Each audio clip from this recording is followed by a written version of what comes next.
Everyone, जैसा कि आप सबको पता है मैंने अभी एमसीक्यूज़ की सीरीज़ स्टार्ट करी है जिसमें मैं हर एक यूनिट का, हर एक चैप्टर का आपको एमसीक्यूज़ प्रोवाइड कराने वाली हूँ, जो कि बहुत इंपॉर्टेंट है आपके लिए अगर आपको अपने अच्छे मार्क्स स्कोर करना है।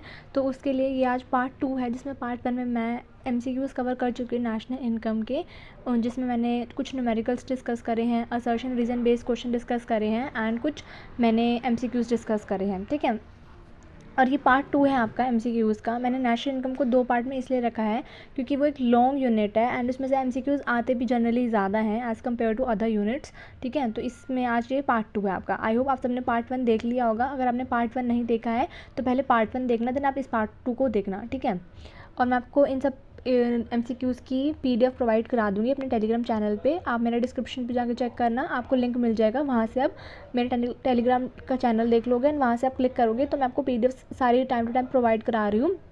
बट इन केस अगर कोई पीडीएफ मैं अपलोड करना भूल जाती हूँ तो आप मुझे मैसेज कर सकते हो। हमें ये कहते हैं कि अगर आपको इन केस मैं कोई नोट्स प्रोवाइड करना भूल जाती हूँ तो आप कमेंट कर देना, मैं आपको उसी टाइम पे या जब भी मैं मैसेज चेक करूँगी तो मैं तभी के तभी अपलोड कर दूँगी। नोट्स मेरे पास सारे अवेलेबल हैं हर यूनिट के, जो मैं अपलोड कर रही हूँ वीडियो में, उन सब के नोट्स मेरे पास हैं easily available and I will be sharing you all the notes freely. Okay, I am not charging anything and charge करना बनता भी नहीं है बिकॉज आप सबका हक है उसमें। ठीक है, पढ़ना, बस पढ़ो अभी। ठीक है, तो पार्ट 2 है। इस पार्ट 2 में मैं क्वेश्चन स्टार्ट करूँ 25 से। ठीक है, तो हमारा consumption of fix capital means, जैसा कि हमें पता है कंजप्शन ऑफ फिक्स कैपिटल को हम क्या बोलते हैं, डेप्रिसिएशन बोलते हैं। It is other name of this consumption of fix capital. ठीक है, तो अब जैसे आपको न्यूमेरिकल्स आएंगे, उस न्यूमेरिकल्स में आपको ज़रूरी नहीं है डायरेक्ट डेप्रिसिएशन लिखा हो, आपको कंजप्शन ऑफ फिक्स कैपिटल लिखा होगा तो आपको डेप्रिसिएशन ही उसको समझना है। ठीक है, इन्वेस्टमेंट, प्रॉफिट, सब्सिडी आपको अदर ऑप्शंस में दे रखे होंगे, बट आपको चूज़ किसको करना है, डेप्रिसिएशन को चूज़ करना है। ओके,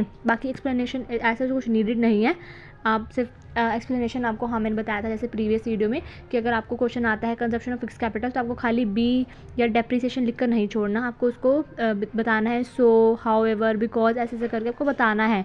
अगर आप नहीं लिखोगे तो आपको मार्क्स पूरे नहीं मिलेंगे।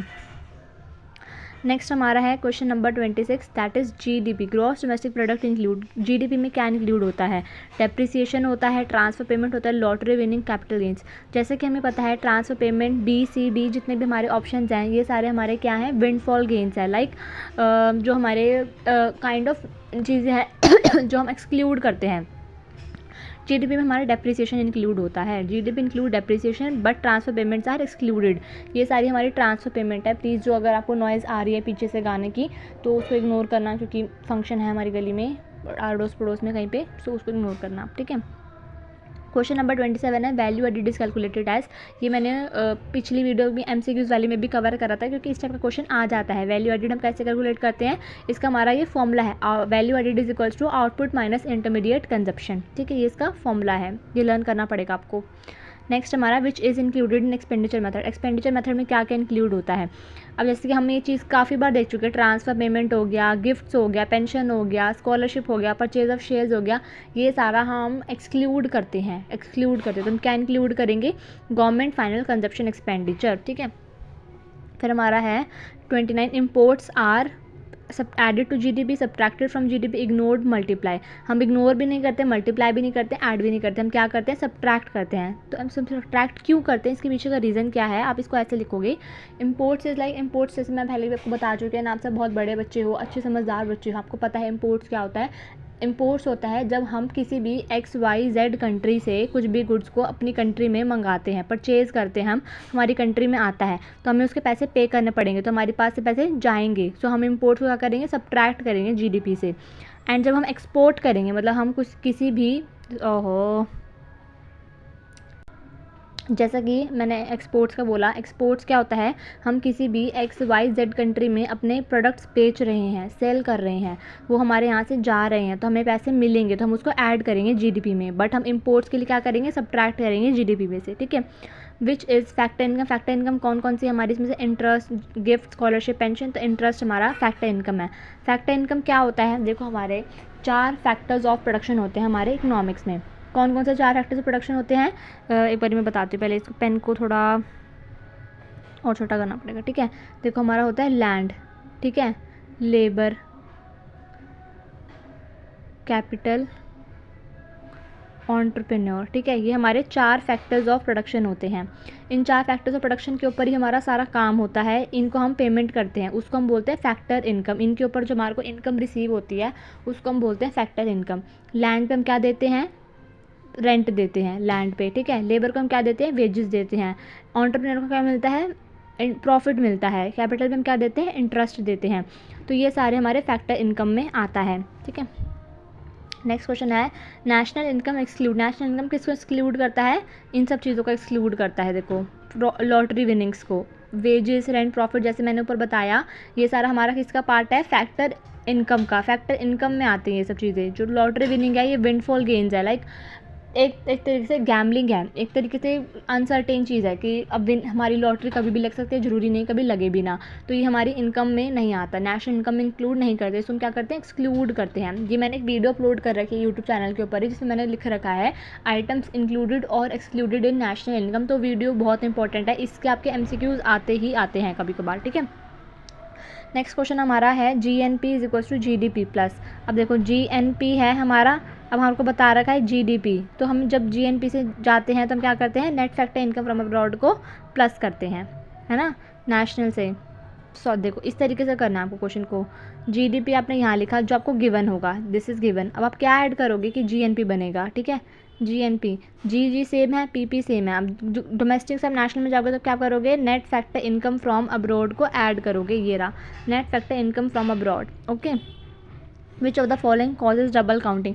डबल काउंटिंग क्या होता है, जब हम एक ही प्रोडक्ट की वैल्यू को डबल टाइम्स काउंट कर लेते हैं। लाइक पहले हमने फ्लोर को ऐड कर दिया, फिर हमने बेकरी वाले ने उसको यूज़ करा, फिर इसको हमने कुछ और चीज़ में यूज़ करा।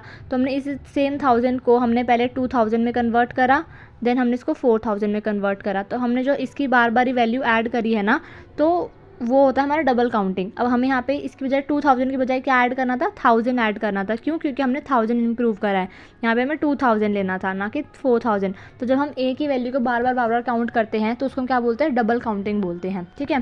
तो डबल काउंटिंग कब आता है, जब हम इंटरमीडिएट गुड्स को दोबारा काउंट कर लेते हैं, ठीक है। फाइनल गुड्स के केस में नहीं करते, एक्सक्लूडिंग सब्सिडी इंपोर्ट्स का कोई लेना देना ही नहीं है।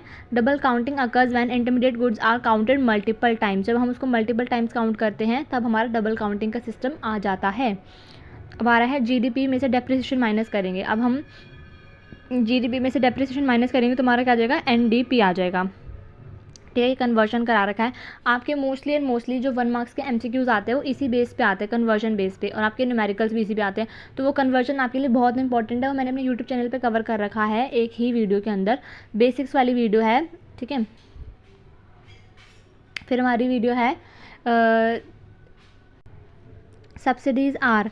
तो हमारा नेक्स्ट क्वेश्चन है सब्सिडीज़ आर। सब्सिडीज़ हम क्या करते हैं, ऐड करते हैं GDP में या सब्ट्रैक्ट करते हैं GDP एट MP में। GDP एट MP में हम सब्सिडीज़ को क्या करते हैं, सब्ट्रैक्ट करते हैं। ये हमारा इसका फॉर्मूला है। तो हमें ये बता रही थी कि आपके जो क्वेश्चन आते हैं ना इसमें MCQs में, वो जनरली इसी टाइप के क्वेश्चन आते हैं जो आपके कन्वर्जन से रिलेटेड होते हैं। बाकी थोड़े बहुत ऐसे क्वेश्चन होते हैं कि अगर डबल काउंटिंग वाले हो गए, स्टॉक में कौन आता है, फ्लो में क्या आता है, इस टाइप के आते हैं आपके MCQs, ठीक है। फिर आता है which method is called product method. Product method किसको बोलते हैं, वैल्यू एडेड मेथड को बोलते हैं। ये बहुत बेसिक चीज़ है। मिक्स्ड इनकम को हम क्या बोलते हैं, इनकम ऑफ फार्मर्स बोलते हैं। दो चीज़ें ना क्वेश्चन बहुत सिंपल लिए मैंने, क्योंकि सिंपल क्वेश्चंस भी आते हैं, क्योंकि इतना हार्ड क्वेश्चन हम CBSE वाले रखते भी नहीं है। एवरेज या फिर मीडियम टू हार्ड लेवल होता है पेपर का, इतना ईजी भी नहीं होता और इतना हार्ड भी नहीं होता। हर बच्चे को पास करना होता है, हर बच्चे को आता होता है पेपर, इसलिए वो MCQs इस तरीके के होते हैं। Which is included in national income. National income में क्या क्या इंक्लूड होता है, क्या क्या नहीं होता। अब यहाँ पे इन्होंने हमसे क्या पूछा, इंक्लूड। तो इंक्लूड क्या होगा हमारा, लीगल प्रोडक्टिव इनकम। अब आप देखो illegal income, gambling, lottery prizes, इसको हम नेशनल इनकम में इंक्लूड करेंगे क्या, नहीं करेंगे इंक्लूड, ठीक है। पर कैपिटा इनकम क्या होता है हमारा, नेशनल इनकम, जो हमारी टोटल इनकम होती है और जो हमारी टोटल पॉपुलेशन होती है उससे हम जब डिवाइड करते हैं तो उसको हम बोलते हैं नेशनल इनकम, ठीक है।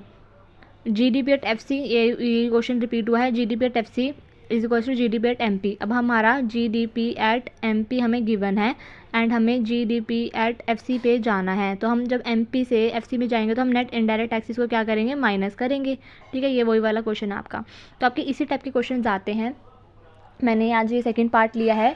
अब आई होप आप सबको एमसीक्यू समझ में आ गए होंगे नेशनल इनकम के ऊपर। अगर आपको कोई भी डाउट रहता है, कोई भी आपको कुछ क्वेश्चन पूछना होता है तो आप मुझसे पूछ सकते हो कमेंट सेक्शन में, आपको कोई भी दिक्कत होती है तो। एंड अगर आप चाहते हो कि मैं और एमसीक्यूज़ लेकर आऊँ नेशनल इनकम के ऊपर तो मैं और एमसीक्यूज़ लेकर आ जाऊँगी, but these are the more than sufficient. मतलब ये 40 एमसीक्यूज़ आपके लिए बहुत हैं, जिसमें मैंने इन 40 में से उसके न्यूमेरिकल्स भी ले रखे हैं, तो न्यूमेरिकल्स को मैंने इसमें ऐड नहीं कर रखा, ठीक है। तो ये 40 हैं। आप सब अपना स्कोर बताना है कि आपका स्कोर कैसा रहा। वैसे मुझे कमेंट सेक्शन में दिखते नहीं है किसी के भी कमेंट, सिर्फ एक आधे बच्चों के ही कमेंट होते हैं। एंड आप बताना, किसी एक बच्चे ने बोला था कि उनके 20 थे या पता नहीं कितने थे, आई डोंट रिमेंबर एग्जैक्टली, 20 बोले थे शायद, हाँ 24 में से। तो उन्होंने रिप्लाई करा, बाकी बच्चों को भी रिप्लाई करना चाहिए, क्योंकि आपके लिए ही मैं ये वीडियोज़ रिकॉर्ड कर रही हूँ, मेरे लिए बेनिफिशियल नहीं है। मैं आप सबके लिए रिकॉर्ड कर रही हूँ, आप सबके एग्ज़ाम है, मेरे एग्ज़ाम्स नहीं है, but I want all of you to get 80 marks out of 100, और जैसा भी है मैं चाहती हूँ आपके अच्छे मार्क्स आएँ, ठीक है। तो आप सबको कमेंट करके बताना है कैसी लगी। अब मैं नेक्स्ट वीडियो लेकर आऊँगी इंडियन इकॉनमी के एमसीक्यूज़ की। एक हम चैप्टर करेंगे मैक्रो का एंड एक करेंगे इंडियन इकॉनमी का, जिससे आपकी दोनों यूनिट्स होती रहेंगी, ठीक है। अब मैं एमसीक्यूज़ लेकर आऊँगी इंडियन इकॉनमी के चैप्टर नंबर 1 की, ठीक है। फिर उसके बाद हम लेकर आएंगे मैक्रो का मनी वाले का चैप्टर। फिर ऐसे ऐसे करके हमारा सारा सिलेबस कंप्लीट हो जाएगा। कोई अगर मुझे लगेगा कि भाई हाँ ज़्यादा छोटा चैप्टर है, जिसके ज़्यादा एमसीक्यूज़ आते नहीं हैं, या कुछ जैसे बैलेंस ऑफ पेमेंट हो गया, फॉरेन एक्सचेंज वाला हो गया, इनके एमसीक्यूज़ मैं एक ही वीडियो में कवर कर दूँगी। मतलब जो मुझे लगेगा कम वाले हैं वो मैं एक ही वीडियो में कवर कर दूँगी। एंड जिसके ज़्यादा एमसीक्यूज़ है, जैसे इस वाले नेशनल इनकम के एमसीक्यूज़ ज़्यादा हैं, तो मैंने 2 पार्ट्स में इसको कवर करा है, बट किसी के एमसीक्यूज़ छोटे होंगे तो उसको मैं एक ही पार्ट में कवर कर दूँगी, ठीक है। बस आपको यही करना है, आपको पढ़ाई करनी है, आपके पास दिन बहुत ज़्यादा कम है। मैं हर वीडियो में एक ही बात बोलती हूँ, क्योंकि मुझे पता है आप सब सुन रहे हो इस वीडियोज़ को, आप पढ़ रहे हो, तो आपको एक मोटिवेशन मिलनी चाहिए कि भाई हाँ ma'am is saying something and it should be give your priority. आपकी प्रायोरिटी होनी चाहिए आपके एग्ज़ाम्स, क्योंकि देखो 18 मार्च के बाद आपके दोबारा आ जाएगा, ठीक है।